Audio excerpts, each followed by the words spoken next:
वंदे गुरुगत प्राणं स्वाचार्य निज किंकरं तीर्थनाम्ना सुविख्यातं परमहंसमहं भजे। श्रीमाधवार्य यतिवर्य स्वरूपरूपं श्रीकृष्णवल्लभया पालितभृत्यरत्नं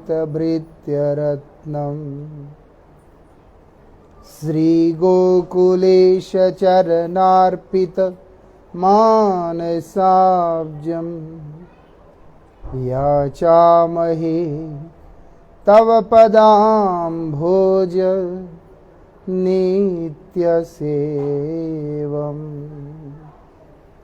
याचामहे तव पदाम्भोज नित्यसेवम्।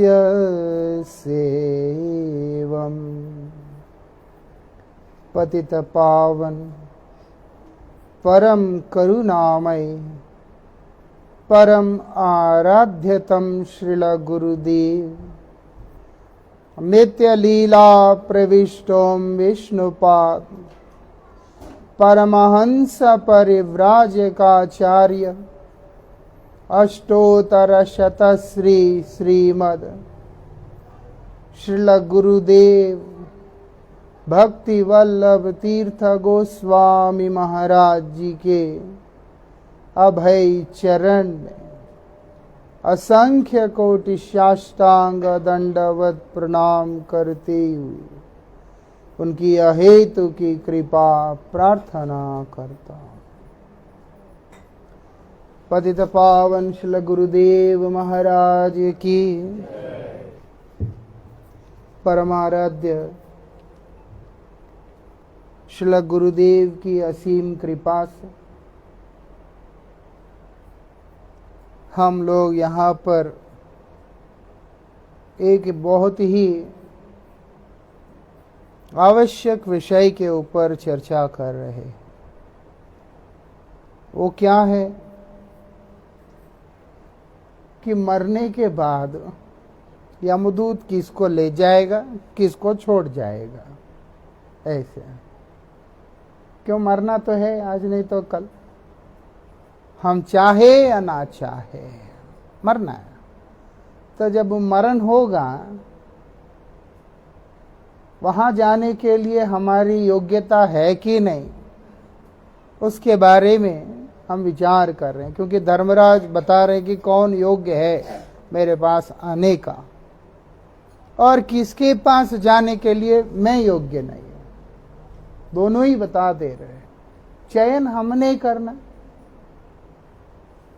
हमारा गंतव्य का चयन अब हमने करना है, उसी के ऊपर हम लोग यहाँ पर विचार कर रहे हैं।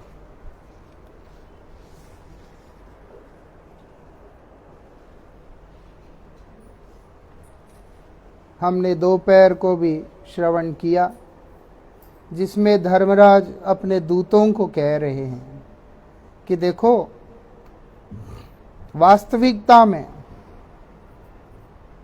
ये जितने भी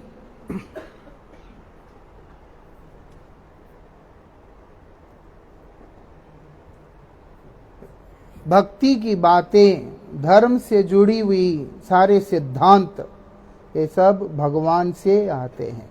ये हम क्रिएट नहीं करते या हमारी तरफ से प्रस्तुत नहीं होता ये सब। और उनको जैसे भगवान खुद ही बोल रहे हैं, वेदेश्च सर्वम अहमैव वेद, वेदांत कृत, इनकी रचयिता मैं हूं, इनकी ज्ञाता मैं हूं, इनके उपदिष्टा मैं हूं, सब कुछ मैं ही हूं और मेरे अतिरिक्त कोई इन तत्वों को समझ भी नहीं सकता।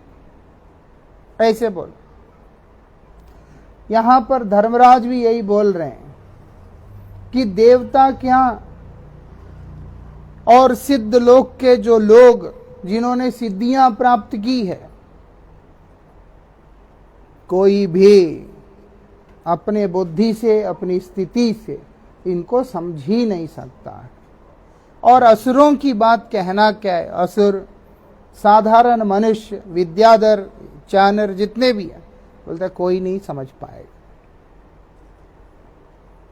कहने का मतलब है कोई नहीं समझ सकता, हम क्या समझ सकते ना, विषय वस्तु की गंभीरता और उसकी महत्व को एम्फसाइज कर रहे हैं।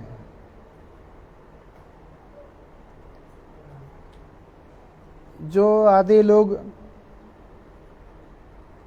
कर रहे हैं वो लोग कृपया जा सकते हैं। हाँ? ये बिल्कुल सही नहीं है। मैं पहले थोड़ा रिक्वेस्ट करता था, बोल्डली बोल रहा हूं, क्योंकि कोई रहे ना रहे मुझे असुविधा नहीं है। एक तो दिमाग है, एक तो मन है, उसी में तुम माला भी करोगे, उसी में कथा भी सुन लोगे, उसी में मोबाइल भी चला लोगे, फिर खाक भजन करेंगे हम।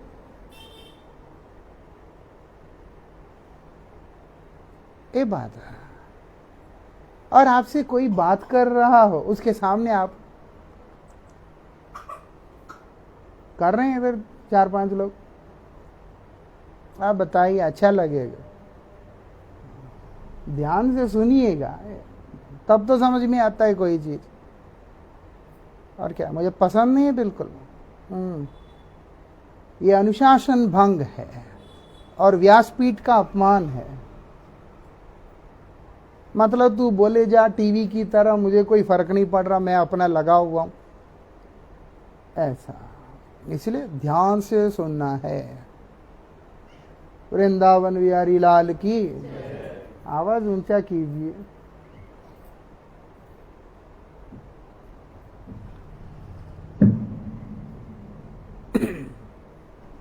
ये तो फिर ठीक है, पहले तो वो बटन वाला काउंटर था, वो बड़ा परेशानी है। कट इधर से आवाज आता है, कट उधर से आवाज आता है। हाँ, हमारे नियम बड़े खतरनाक है। और शुरू में बेचारे लोग ज़्यादा होते नहीं थे, तो इसीलिए थोड़ा बटरिंग करने के लिए चुप रहना पड़ता था। अब गुरुजी की कृपा से जिंदगी के उस मोड़ पे हैं, कोई नहीं आना चाहता, कोई असुविधा ही नहीं है। लेकिन भैया, कथा में कथा, कीर्तन में कीर्तन, मजाक में मजाक, खेल में खेल, एक दूसरे से मिक्स कर देंगे तो गड़बड़ हो जाएगा। ठीक है। और उम्र के अलावा बाकी व्यक्ति पीठ का सहारा ना ले, इधर घूम जाए ऐसे। वृंदावन बिहारी लाल की। तो यहां पर इस बात को बता रहे, क्या बोल रहे हैं कि यमदूतों ने ठीक क्या किया वहां पर, विष्णुदूतों ने उनसे पूछा, बोलते धर्म क्या है? पहले तो तुम उसको लेके जा रहे हो, तुम्हें पता भी है धर्म होता क्या है? वो बोलते हैं जो वेदों में बताया वही तो धर्म है। अगर वेदों में बताया हुआ चीज को धर्म मान रहे हो, तुम वेद की वाणी को पूरी तरह से तो मान ही नहीं रहे हो। पूरी तरह से कहां स्वीकार कर? वेद के बीच में उस हिस्से को ले रहे हो जहां तुम्हें समझ में आ रहा है मेरे लिए ये सही है, और जो वास्तविकता में जो होना चाहिए, जो लेना चाहिए, उस अंश को तो तुम ले ही नहीं रहे हो। इसको ना बोलते जैसे अर्ध कुकुटी न्याय जैसे होता है। वो सोने का अंडा देने वाला मुर्गी है।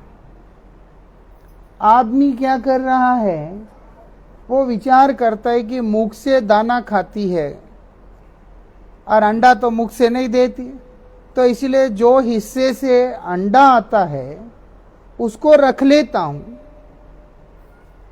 जो हिस्से से वो दाना खाती है वो खर्चे का है, इसलिए उसको काट देता हूं,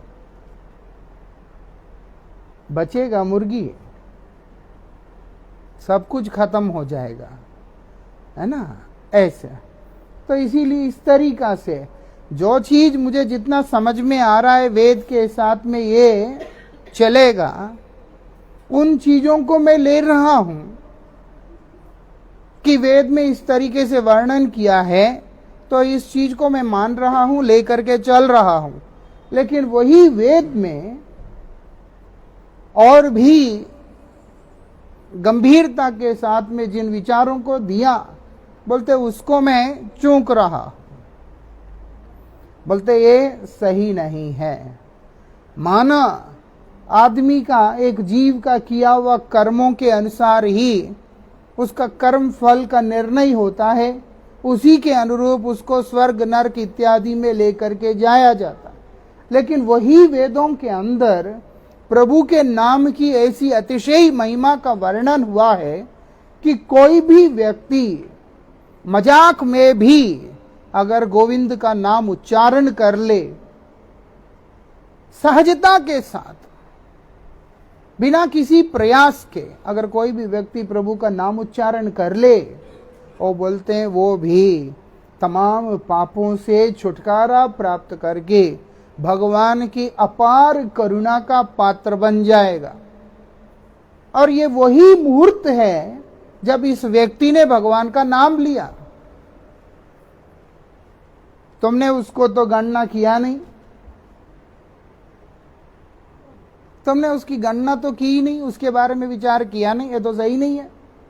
ऐसे करके वो लोग डांट रहे हैं यमदूतों को। क्या बोलते हैं? वो बोलते जो वास्तविक, जो भक्ति के विचार है, सेवा के विचार है, भगवान के कृपा के विचार है, वो तीनों गुणों से अतीत है। इसीलिए भगवान का एक नाम है उत्तम श्लोक। उत्तम भी भगवान का एक नाम है। क्यों? उद्गत तम यस्मात्, जहां पर तमोगुण नहीं, जहां पर रजोगुण नहीं है, और तो और सत्वगुण भी नहीं है, तीनों ही गुणों से ऊपर शुद्ध सत्व की भूमिका में रहने के कारण वो उत्तम है।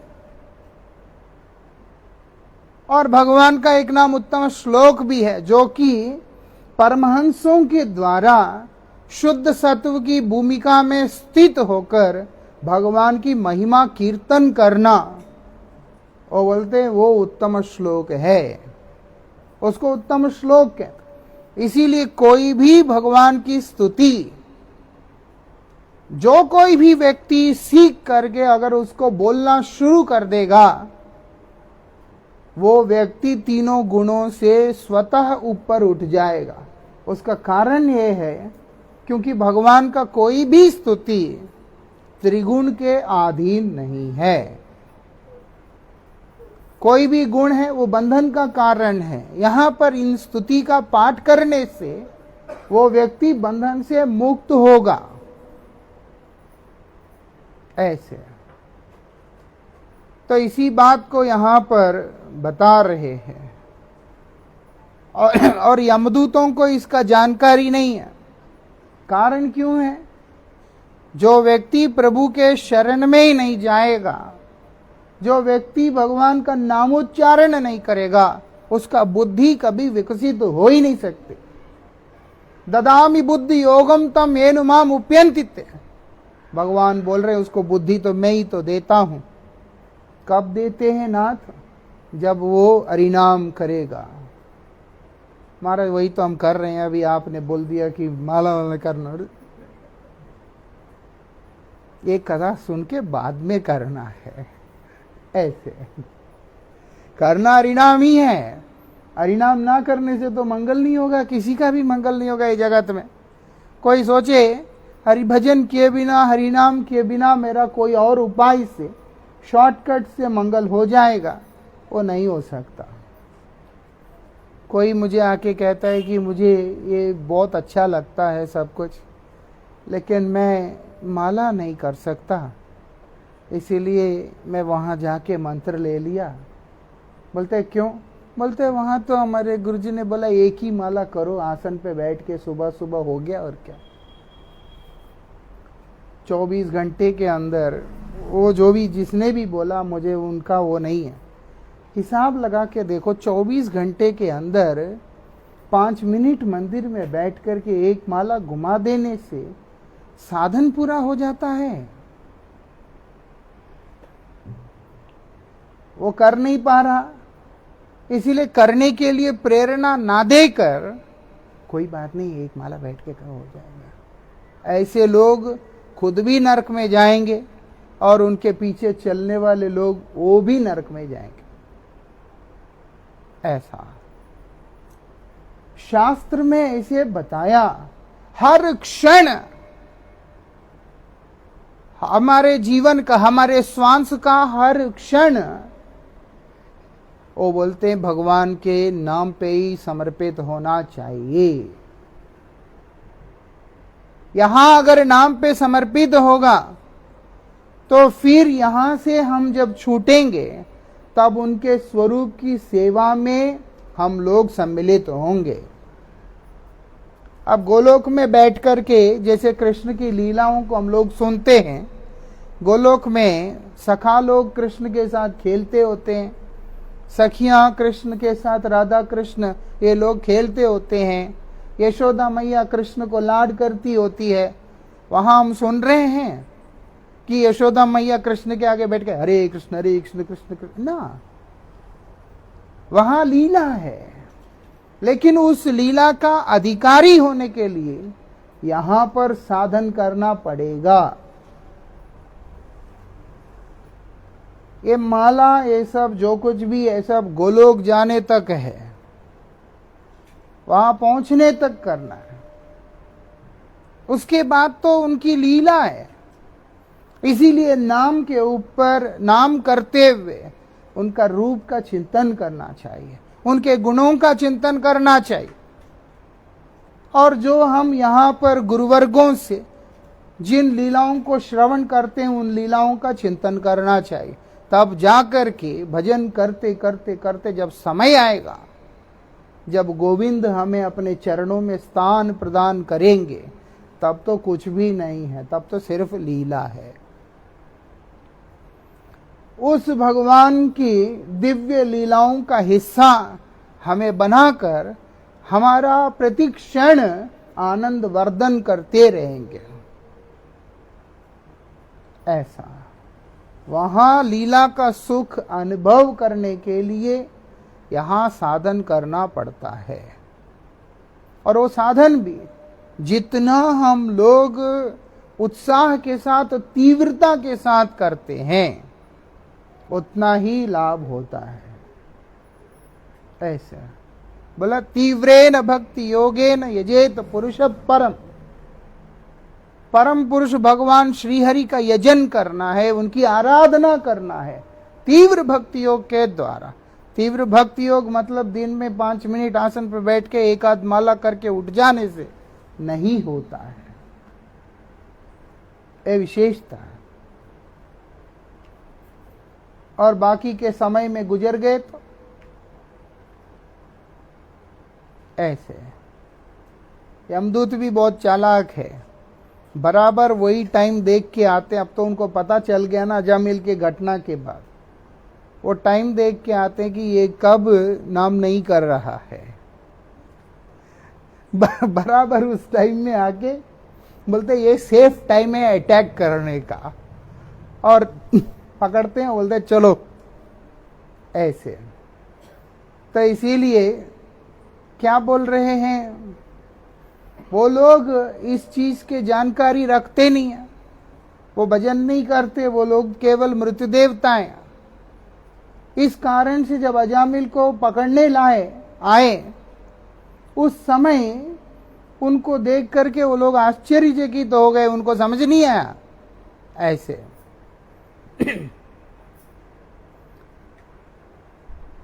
क्या बोलते हैं यहां पर भगवान,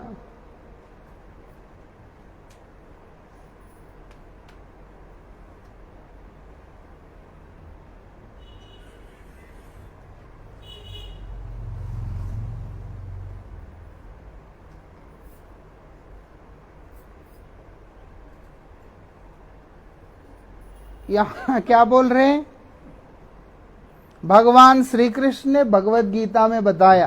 क्या बताया, सर्वधर्मान परित्यज्य मामेकम शरणम व्रज। सब एक किसी ने पूछा मुझे कि ऐसे कैसे हो सकता है, भगवान बोल रहे हैं सर्वधर्मान परित्यज्य। धर्म की स्थापना के लिए जब भगवान आए तो बोलते हैं सर्वधर्मान परित्यज्य।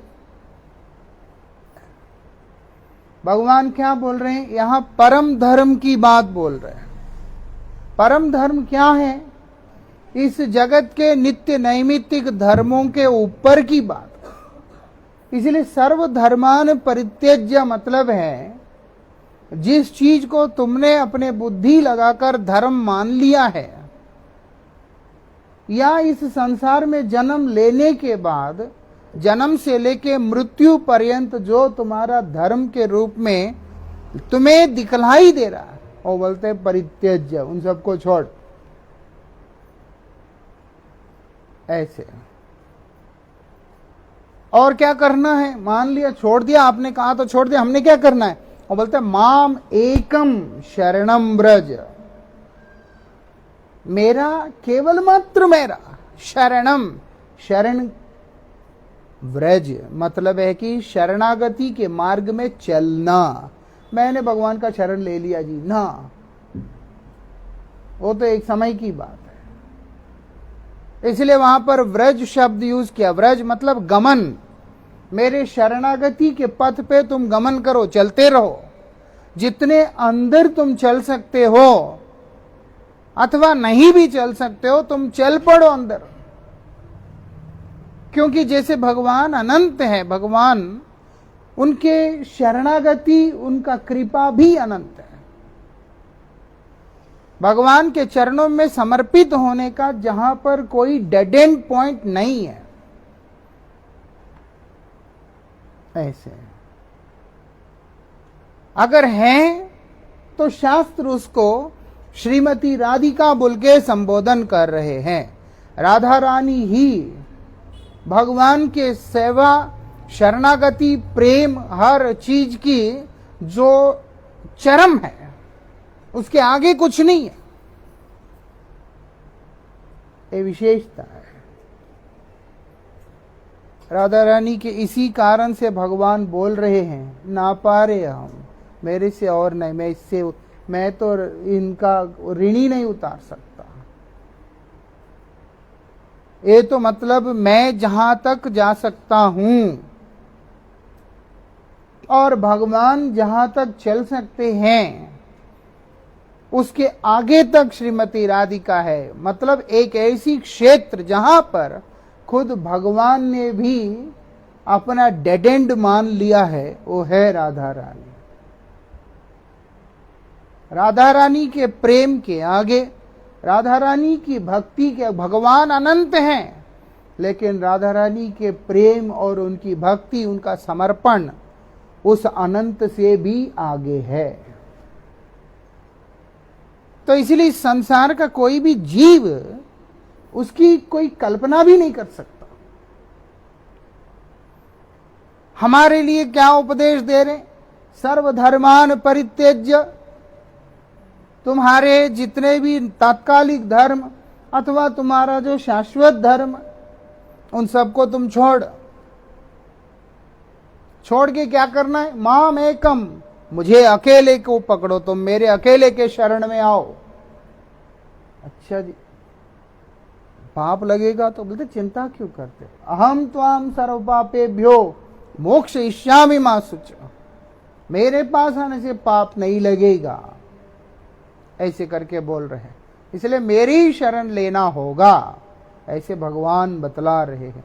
धर्मराज भी यही बात अपने दूतों को बोल रहे हैं, गोविंद का शरण लेना होगा, प्रभु का शरण लेना होगा, इधर उधर भटकने से नहीं चलेगा। ऐसे अगर उनका शरण लोगे तो वो तुम्हें बुद्धि प्रदान करेंगे, जिस बुद्धि से तुम अपने आप का बचाव कर सकते हो। वो बुद्धि का सहारे से तुम उन तक पहुंच सकते हो। ऐसे और क्या बोलते हैं,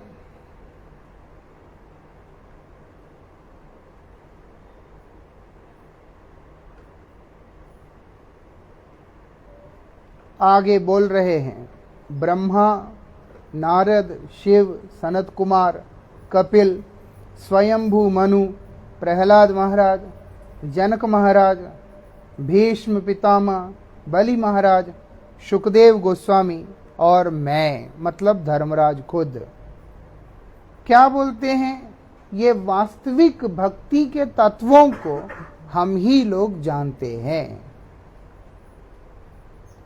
ऐसे बोल रहे हो। ये 12 है, ये 12 महाजन हैं और इनको बोल रहे हैं कि ये लोग ही इन भक्ति के तत्वों को जानते हैं और कोई नहीं जानता। इतने आसान नहीं है। इसीलिए यहां पर बोल रहे मेरे सेवकों, और बोलते हैं जो जिसको ये भागवत धर्म कहा जाता है, जो कि भगवान के श्री चरणों में समर्पण और उनके श्री चरणों में प्रीति की बात है, ये इस जगत के किसी भी मलिनता के द्वारा स्पर्शित नहीं होता है। याद रखना, भक्ति कभी भी कलुषित नहीं होती। भक्ति में पोल्यूशन नहीं है, ये विशेषता है। भक्ति में किसी भी प्रकार का पोल्यूशन नहीं है। भक्ति शुद्ध है। अरे जीव में ही पोल्यूशन नहीं है। ये जो जीव है उसी में नहीं है गंध। क्यों? क्योंकि ये नारायण का अंश है। जीव शुद्ध है, जीव मुक्त है, लेकिन कृष्ण विमुख होने के कारण मायाबद्ध होकर अपने आप को बद्ध अनुभव कर रहा है। लेकिन जब कृष्ण का आश्रय लेगा, भक्ति महारानी का सहारा लेगा, तो बोलते हैं वो उसकी ये बद्ध अवस्था छूट जाती है। उसकी ये बद्ध अवस्था छूट जाती है। सबसे पहले उसको मुक्ति मिलता है। आप देखेंगे श्री रूप गोस्वामी पाद महान आचार्य रहे, उन्होंने इस बात को बतलाया कि जो व्यक्ति भक्ति का शरण में आता है, भक्ति महारानी के शरण में, तुरंत ही बंधन से उसका छुटकारा हो जाता है। हमारे किसी मित्र बोलते हैं जिंदगी बहुत कॉम्प्लिकेटेड है, ये है वो है, ऐसे करके। हरिनाम अगर ठीक से चल रहा है तो जिंदगी में कॉम्प्लिकेशन हो ही नहीं सकता। कहीं ना कहीं एक तो सूक्ष्म या सुषुप्त रूप से, है ना, कहीं ना कहीं जो ग्रंथियां हमारे हृदय में हैं, जो हम लोगों का जीवन को एकदम सुगम रूप से चलने के लिए अवरोध बन रहे हैं, हमें पता ही नहीं चल रहा। कई बार ऐसे होता है कि मेरे में क्या कमी है, मुझे नहीं समझ में आ रहा।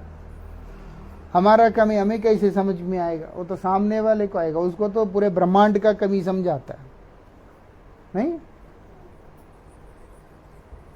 हर सामने वाले की ये विशेषता है, उसको पूरे ब्रह्मांड का कमी समझ में आएगा, उसका अकेले का छोड़कर। ऐसे तो यहां पर यही बात हमें समझना चाहिए। हमारा कहीं ना कहीं नाम साधन में या हमारी सेवा में, हमारे जानकारी से बाहर कुछ कमी रह जा रहा है, जिसके चलते हम लोगों का बद्ध अवस्था से हम ऊपर नहीं उठ पा रहे। मैं तो बहुत हरि नाम करता हूँ जी, मैं बहुत कथा सुनता हूँ, बहुत कुछ करता हूँ, लेकिन फर्क नहीं पड़ रहा है। कई लोग हमें बोलते हैं फायदा क्या है हरि नाम करने का? ढंग से अगर एक दिन भी, एक बार भी किसी ने हरि नाम कर लिया, शास्त्र बोलते हैं उसके बाद फिर कहना ही क्या है। शास्त्र बोलते हैं आदमी मुक्त हो जाता है। मुक्त हो गया मतलब जीवन मुक्त है। ये साधारण बात नहीं है। यद ब्रह्म साक्षात कृतनिष्ठ यापि विनाशमायाति विना न भोगई। ये कहने का मतलब है अगर आप अद्वैतवादी बनकर ब्रह्म ज्ञान को भी प्राप्त कर लिया, आपने ब्रह्म ज्ञान को प्राप्त करके ऐसी अवस्था को प्राप्त कर लिया, आपने मोक्ष आपके लिए सुलभ हो गया, फिर भी आपके प्रारब्ध कर्मों से उत्पन्न होने वाले कलेश जो है वो आपका पीछा करते ही रहेंगे जब तक हम मरते नहीं हैं। लेकिन यहां बोल रहे हैं अपैति नाम स्फुरणेन तत् प्रारब्ध कर्मेति विरोति वेद। भैया अगर भगवान का नाम का पूर्ण रूप से विकास की बात तो छोड़ दीजिए, केवल मात्र नाम के उदित होने के पूर्व जिस प्रकार से सूर्य उदय के पूर्व सूर्य उदय का आभास जो होने लगता है प्रकृति को, मतलब सुबह सुबह का टाइम में हल्का हल्का, अभी तो सूरज निकला नहीं है, दिखाई भी नहीं देता है और रोशनी भी नहीं हुआ है, अंधेरा ही है, लेकिन उस अंधेरे के अंदर भी ऐसे लगता है मानो कि अब प्रकाश आने ही वाला है। वो बोलते हैं इस तरीका से नाम तो हृदय में पूर्ण रूप से प्रकाशित नहीं हुआ, लेकिन नाम प्रभु के प्रकाशित होने के पूर्व जो आभास होता है वो बोलते हैं केवल उसी से आदमी जीवन मुक्त हो जाता है। कहने का मतलब है शुद्ध भक्त बनने की, परमहंस बनने की बात तो दूर की बात है, कोई भी व्यक्ति माला उठाकर ढंग से हरिनाम करने लगता है उसके जिंदगी के सारे कलेश खत्म हो जाते हैं बोलकर शास्त्र में बताया जा रहा है। नहीं महाराज हो नहीं रहा, इसका मतलब है हमें सुधरने की जरूरत है, शास्त्रों को अमेंडमेंट करने की जरूरत नहीं है और ना ही उनमें डाउट करने की जरूरत है। शास्त्र अपौरुष है, वो किसी इंसान के द्वारा बनाया हुआ चीज नहीं है, वो प्योरली भगवान के द्वारा भगवान की कृपा से इस जगत में अवतरित हुई चीजें हैं। ऐसा 79 है। तो यहां पर इस बात को बतला रहे हैं, है ना। हमें इस चीज को समझना चाहिए। कौन समझ सकता है? यहां पर ये 12 महाजनों का नाम ले रहे हैं, ये लोग भागवत धर्म को जानते। क्या है भागवत धर्म? श्रीमद् भागवत में वर्णन किया। भागवत धर्म किसको बोलते हैं? बोलते हैं हर वो क्रिया जो कि भगवान को ही प्रसन्न करने के लिए केंद्रित करके किया जाता है, वही भागवत धर्म है। हमारे जीवन में ऐसा होता नहीं। हम लोग क्या करते हैं, मैंने किया, आज नहीं तो कल, कल नहीं तो परसों, परसों नहीं तो उसके अगले दिन, कभी ना कभी बीच में ऐसा समय आता है जहां हम इस अहम को आगे कर देते कि मैंने सेवा की, वहां पर पिताजी के नाम पे किया, अपने नाम पे किया। भक्त लोग भी कई बार होते हैं, हम कर रहे हैं ना, कोई और नहीं करे कोई बात नहीं, हम तो कर रहे हैं ना, वो भी भागवत धर्म का हिस्सा नहीं है। परमाराध्य गुरुदेव के मुख से ही सुना था, भगवान तुमसे सेवा ले रहे हैं, यही तुम्हारा भाग्य है। कई लोग होते हैं संसार में, सेवा करने का सामर्थ्य होते हुए भी वो लोग कभी भी इतना कृपणता करते हैं कि सेवा करने के लिए कभी भी उत्साह नहीं दिखाते। ऐसा नहीं कि असमर्थ है, वो लोगों में सामर्थ्य है लेकिन वो करेगा ही नहीं। उसका कारण है भगवान ही उनसे सेवा लेना नहीं चाहता। भगवान उनसे सेवा लेना नहीं चाहता, कारण वो इतना करेगा तो इतना बताएगा। अरे इतना करके भी जो गिनती ही ना करे, जो ये समझे कि ये तो मेरी प्रभु की कृपा है कि जो उन्होंने मुझे सेवा दे दिया है। और मरते तक और जन्म जन्म में ऐसी सेवा करने का सौभाग्य मुझे प्राप्त होता रहे, ये है भागवत धर्म। ऐसे पितामह भीष्म को जीवन में कितने कष्ट मिले, एक बार भी पितामह भीष्म ने भगवान से नहीं कहा। कितने बार मिले कृष्ण से, और इतने बड़े कृष्ण भक्त हैं, बाणों के सैया के ऊपर लेटकर वही लेटे लेटे भगवान को विष्णु सहस्त्र नाम से स्तुति कर रहे। हमसे बैठ करके स्तुति नहीं किया जाता। पितामह भीष्म बाणों के सैया पे लेटकर इतने सारे तीर उनके शरीर को छलनी करती पूरा। ऊपर से उन्होंने खुद सामने से बोल के 2 तीर यहां लगवाया, क्योंकि वो ऐसे गिरे तो उनको तकिया चाहिए था सर को सहारा देने के लिए। जब दुर्योधन तकिया का व्यवस्था किया, वो बोलते ये तकिया नहीं, शैया जिस चीज का है तकिया भी उसी चीज का चाहिए। तब फिर अर्जुन ने ऐसे करके तकिया बनाया और ऐसे ऐसे करके लेटे हुए हैं, हिल भी नहीं सकते। ऐसे 52 दिन रहे उसमें। उसी बीच में जब श्री कृष्ण उनके पास में आए, उनको प्रणाम करके विष्णु सहस्रनाम का पाठ कर रहे हैं, वो उसकी स्तुति कर रहे हैं, लेकिन जीवन में एक बार भी नहीं कहा कि मेरे कष्ट है या ये है, मैं आपका भक्त हूं, मेरे कष्ट का निवारण कीजिए, कुछ नहीं। यहां तक कि अर्जुन की रक्षा के लिए जब भगवान रथ के पहिया को उठाकर जिस श्री कृष्ण की इच्छा से उसी समय सुदर्शन वहां पर आके सब कुछ कर सकता है, तो भगवान को रथ का पहिया उठाने की जरूरत क्या है? मारना तो था नहीं उन्होंने भीष्म को, सिर्फ उनकी बात की रक्षा करना है और दिखाना है कि आश्रित जनों की रक्षा के लिए मैं अपने वचन को तोड़ सकता हूं। पितामह भीष्म कह रहे हैं, अगर आपने संकल्प लिया है कि आप अस्त्र नहीं धारण करेंगे, उठाएंगे नहीं, तो आपसे मैं अस्त्र उठवा के ही रहूंगा।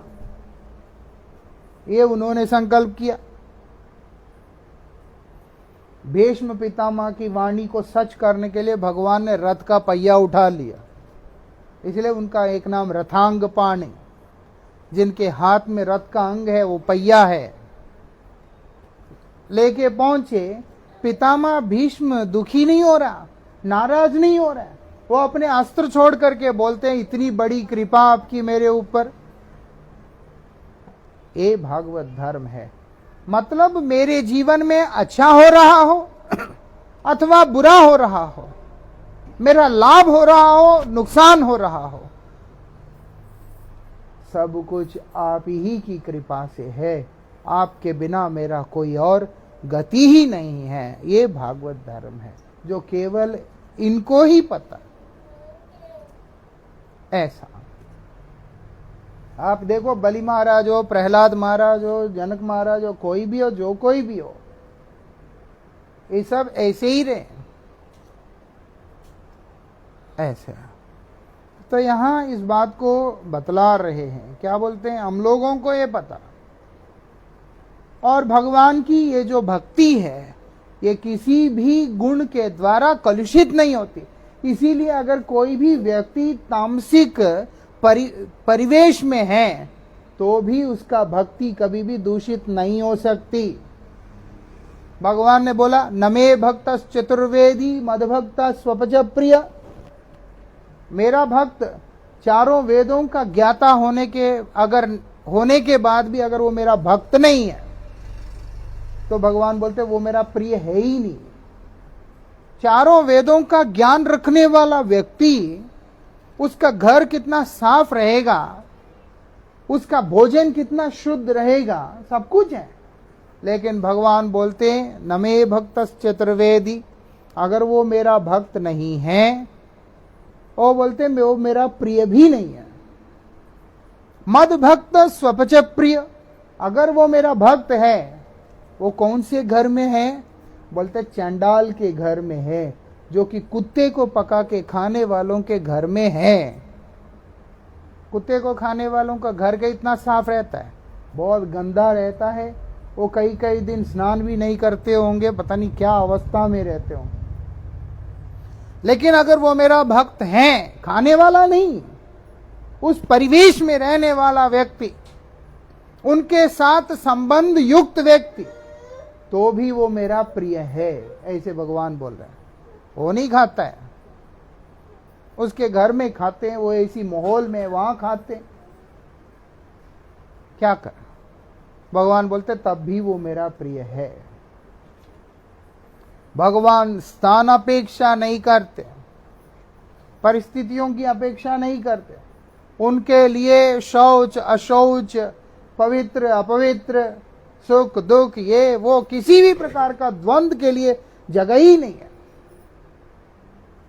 ऐसा इसलिए बोल दिया, अपवित्र पवित्रो वा सर्वावस्थाम गतोपि वा यस्मरेत पुंडलीकाक्ष सा बाह्याभ्यंतर शुचि।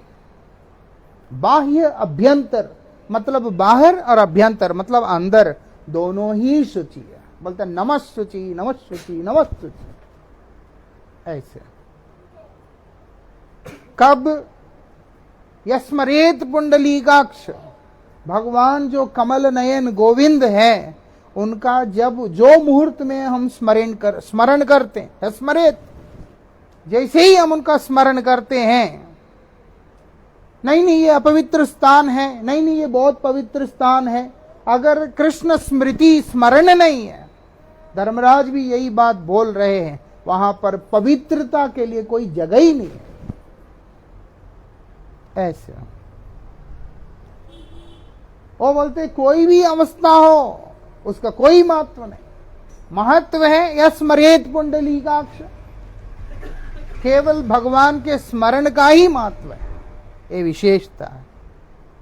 और वो स्मरण भी कैसे? स्मर्तव्यम सततम, वो बोलते निरंतर स्मरण की बात हो रहा है उधर।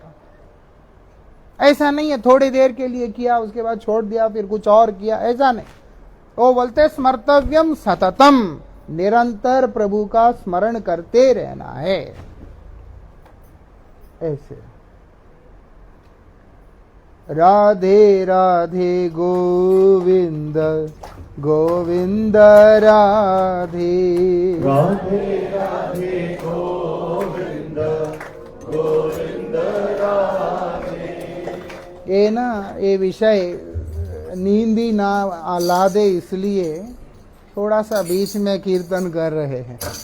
मुझको बहुत पसंद है ऐसी चीजें। हमने हमारे गुरुवर्ग रहे परम पूज्य पाद श्रील भक्ति सर्वस्व निष्किंचन गोस्वामी महाराज जी, बहुत महान वैष्णव रहे हैं। उन्होंने उनको देखा, ऐसे नाम के प्रति प्रेरणा देने वाले जो सिद्धांत है, उनको लेके वो एकांत में ही चर्चा करते होते हैं, क्योंकि खुद को हरिनाम करने के लिए इंस्पायर करता है। जब तक आदमी उनके मन शुद्ध नहीं हुआ, आप देखो चैतन्य महाप्रभु ने कहा चेतो दर्पणम मार्जनम, चित्तरूपी दर्पण की मार्जन की बात कर रहे हैं। वो कैसे संभव होगा? परम विजयते श्री कृष्ण संकीर्तन, कृष्ण संकीर्तन से होगा। जब तक हम कृष्ण संकीर्तन कृष्ण नाम में अपने मन को फिक्स नहीं करेंगे, तब तक हमारे आगे रूप गुण लीलाएं कोई असर करेंगे नहीं। वो उस मोमेंट पे बहुत थ्रिल देंगे। जैसे कोई अगर बड़ी संगीतमयी तरीका से बोल रहे, ऐसा ऐसा बोलने से वो सुन करके वो बैकग्राउंड म्यूजिक इफेक्ट भी चलता है कीबोर्ड का,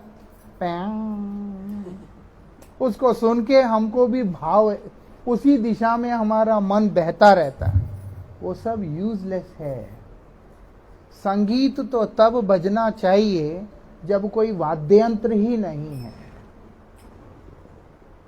ना, जब कोई बजाने वाला नहीं है तो बजना चाहिए, हृदय में बजना चाहिए, तब जाकर के आनंद है। सूरदास जी महाराज के पास कितने बजाने वाले थे? ऐसे। तो इस तरीका से होना चाहिए। वहां पर यही बात हमें अपने आप को सिखाने के लिए ये सारे प्रसंग बहुत जरूरी है। इस तरीका से कोई चर्चा नहीं करेगा और हमें समझ नहीं आएगा, हमारा मन जो है ऊपर ऊपर ही रह जाएगा, अंदर उतरना। लेकिन थोड़ा बोरिंग लगता है, इसीलिए बीच में फिर थोड़ा, है ना। और क्या, जिनको बोरिंग लग रहा है वो लोग हंस के हमें अप्रूवल दे दिया, वृंदावन बिहारी लाल की। ऐसे इसलिए हम थोड़ा बीच में ऐसे नाम कीर्तन कर रहे। आप जो भी मैं कह रहा हूं एकदम ध्यान से दिमाग में रखना। अभी पाकिस्तान वाला न्यूक्लियर बॉम्ब फेंकने वाला है और उस समय बहुत जरूरी है। हाँ, वो लोग बहुत लोगों को लेने आएंगे, कहीं हमारा नंबर ना लग जाए उसमें, हमें एक क्लैरिटी होना चाहिए। हाँ? मतलब हमारे लोग भी उनका कल्याण करेंगे, वो अलग बात है, लेकिन दुष्ट का क्या भरोसा, ये बात है। राधे राधे गोविंद गोविंद राधे, राधे राधे गोविंद गोविंद राधे, राधे राधे गोविंद गोविंद राधे, राधे राधे गोविंद गोविंद राधे, राधे राधे गोविंद गोविंद राधे, राधे राधे गोविंद गोविंद राधे, राधे राधे गोविंद गोविंद राधे, राधे गोविंद गोविंद राधे, राधे राधे गोविंद गोविंद राधे, जय राधे राधे गोविंद गोविंद राधे, जय राधे राधे गोविंद गोविंद राधे, राधे राधे गोविंद गोविंद राधे, जय राधे राधे गोविंद गोविंद राधे, जय राधे राधे गोविंद गोविंद राधे, जय राधे राधे गोविंद गोविंद राधे, राधे राधे गोविंद गोविंद राधे, राधे राधे गोविंद गोविंद राधे, राधे राधे गोविंद गोविंद राधे, हे राधे राधे गोविंद गोविंद राधे,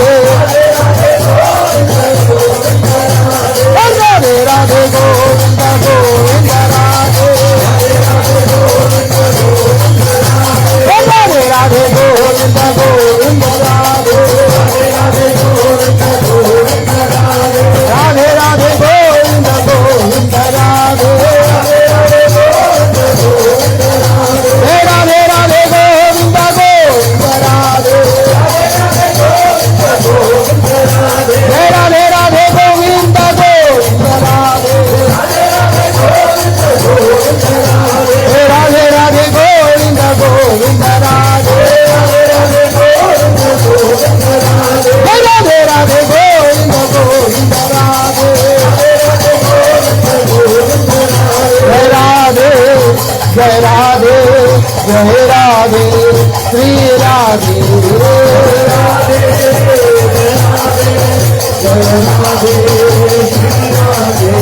जय राधे श्री राधे, जय राधे श्री राधे,